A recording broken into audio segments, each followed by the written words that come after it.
Hello, welcome to my channel. Today I'll be working on a painting in my sketchbook and chatting about the process of it. I also have an exciting announcement for you all, so stay tuned for that. For now, let's jump in. Although it is technically springtime here in Michigan, the weather refuses to acknowledge it. It's been gloomy and cold for the past few weeks, so I thought I'd draw a girl with some springtime blossom vibes to help me get into the season a bit. I'm using Himi Miya Jelly Gouache in my Strathmore mixed media sketchbook for this, since I've been getting back into using this set recently. I did a gouache study in this sketchbook the other day, so I know the paper does buckle a bit, but it doesn't bleed through or anything, so I don't really mind. Initially, I did this sketch on my iPad, and partway through realized the character looks kinda like this other girl I had painted as part of a triptych series a few years back. Since I hadn't really thought too much about color scheme at that point, I decided to use that piece as inspiration. In a way, I guess that kind of makes this a draw this again piece. I'm pretty happy with how the sketch turned out. Anyway, on to painting. For these types of character illustrations, I usually start off by laying down the skin colors, then a light wash for clothes and hair, then base colors in the background. I'm not really sure why I started with skin. Maybe it's because all the tutorials I used to read as a kid started with skin and I just assumed it was the only way to go. I guess if the skin isn't as prominent, or if there's unconventional lighting in the piece, then I'll start with other elements, like I did with my Shao illustration a while back. I do like placing shadows first though, since it helps me plan out where the light source is and how the shadow shapes should look. This early layer is quite watery, since I'm building up layers bit by bit and don't want to go too heavy too early. Although gouache layers are meant to be somewhat thick, if you layer on too much, the paint on the page will crack.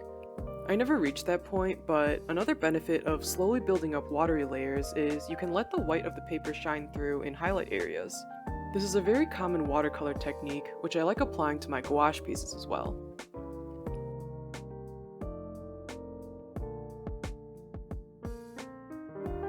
Since I've been practicing folds a bit recently, I had a better idea of how I wanted the shadows in her dress to look, so I built those up a bit more and didn't use a reference for them. Although I like using reference, I'll sometimes end up wasting a lot of time searching for the perfectly posed photo, so I decided not to procrastinate and just wing it this time. It's nice to see that even just spending a little bit of time analyzing photos and doing studies has helped me build up my visual library a bit. There are some folds in this piece that are kind of bland, but there are also some that turned out more interestingly than they would have if I hadn't taken the time to practice.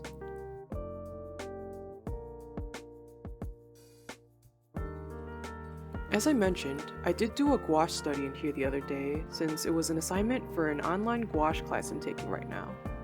The lesson was on painting skin tones, and man was it a struggle. For me, painting skin is difficult because I don't know how to incorporate interesting hues into the mixes the way other artists I admire do. Their art doesn't just use a generic peachy skin tone in darker or lighter shades, but rather they often incorporate purples and greens in depending on the undertones of the skin or the lighting of the overall piece. In addition, I think other artists use really interesting shapes to define shadow areas or build up the shapes of facial features, which is another thing I struggle with. My character drawings tend to be more anime styled, which means I keep the shapes and shadows very simple. I found that if I layer too much, the skin tone ends up looking kind of muddy and dull, since I'm using a lot of white in an attempt to lighten the mixes. This unfortunately ends up dulling down the saturation. However, during that study session, I did learn that one tool I can use to add variation to my shadows and highlights is saturation. Normally I shade primarily with value, meaning lighter or darker colors, but the shadow or highlight areas seem to be roughly the same saturation or color intensity. When working on the skin tone study, I experimented with duller or more grayish colors for the shadows and found that the result was actually quite nice. The duller areas suggested a lack of detail, which allowed me to emphasize lighter areas by using more saturated colors. This wasn't something I had thought to try before, but I decided to experiment with it more, so in this piece, I kept that in mind as I shaded her dress. I colored the folds and shadows with a more desaturated purple, and used white and a bit of yellow for the highlights. I guess the yellow is technically still me working with a value rather than saturation, since the yellow is actually a little desaturated, but it's still a new technique for me since I usually highlight this kind of area with a lighter pink. The yellow also helps tie in her hair color with the rest of the piece, since otherwise it'd just be a chunk of yellow in the middle.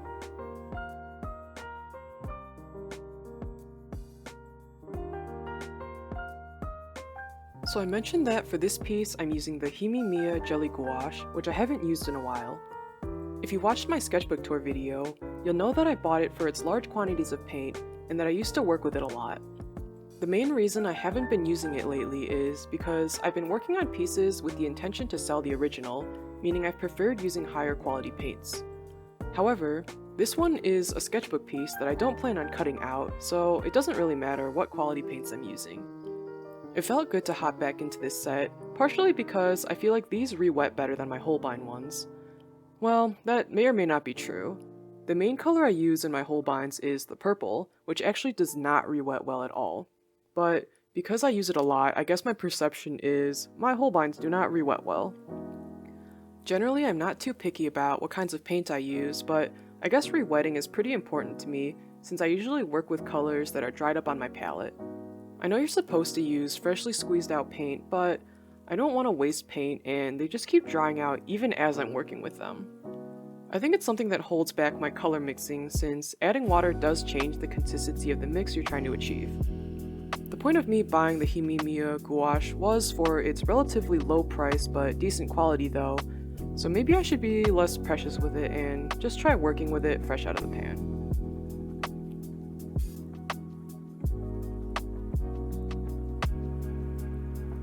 Although I won't be selling this original since it's in my sketchbook, I do plan on making it into a postcard, which brings me to the announcement. I launched my Patreon. It's something I've been thinking about for a while now, and I finally decided to bite the bullet and just do it. If you're unfamiliar with Patreon, it's a platform that lets you subscribe to a creator at a specific tier level to support that creator financially and receive bonus content. Each comes with special perks such as behind-the-scenes updates or mailed physical rewards depending on the creator. I have 4 tiers right now, a $1, $5, $10, and $50 tier. The $1 Stardust tier grants you access to life update posts and voting rights for future artwork. The $5 Planet tier lets you view sketchbook spreads, more process photos, and other content that I won't post elsewhere. The $10 Comet tier is the postcard tier. Each month you'll receive in the mail a postcard featuring exclusive artwork that I make for it. You might have guessed it by now, but the piece you're watching me work on now will be April's postcard. The $50 Supernova tier will get you an original piece of artwork made by me and mailed to you. This tier is available to US friends only, but there's a $60 version of that for international friends, just to help me with shipping. Please check out the link in the description for full details. I'm really excited to finally launch my Patreon. I really do love sharing behind-the-scenes tidbits as well as works in progress, but I sometimes am a pretty private person, meaning I don't always want to share it to my main social media feeds. I think Patreon will be a great place for these sorts of updates, since it'll be a more intimate community of people who are interested in seeing that type of content. I'd like to emphasize though that there is absolutely no pressure to sign up. Pledging to my Patreon is completely optional. I'll still be posting art on Instagram and YouTube. I'm not planning to transfer any of that content to Patreon. Patreon is specifically a way for you to receive extra stuff if you so desire it. Even if you don't check it out, I am already so grateful that you're here watching this YouTube video. It means the world to me that you take time out of your day to view my art and videos. Anyway, that's all I have for this voiceover, so I'll turn up the music a bit and then check back in once I've finished painting.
here's the finished piece. If you made it this far, thank you so much for watching my videos and supporting my art. I know everyone's time is valuable, so I really truly am grateful that you take time out of your day to spend it watching me paint. If you'd like to receive a postcard of this piece, sign up for the Comet or Supernova tier on my Patreon, the link is below. Feel free to also check out my shop and follow me on Instagram for more updates. Convention season is starting up again, so hopefully I'll see some of you at a con in the near future. Don't forget to comment, like, and subscribe, and I hope to see you next time.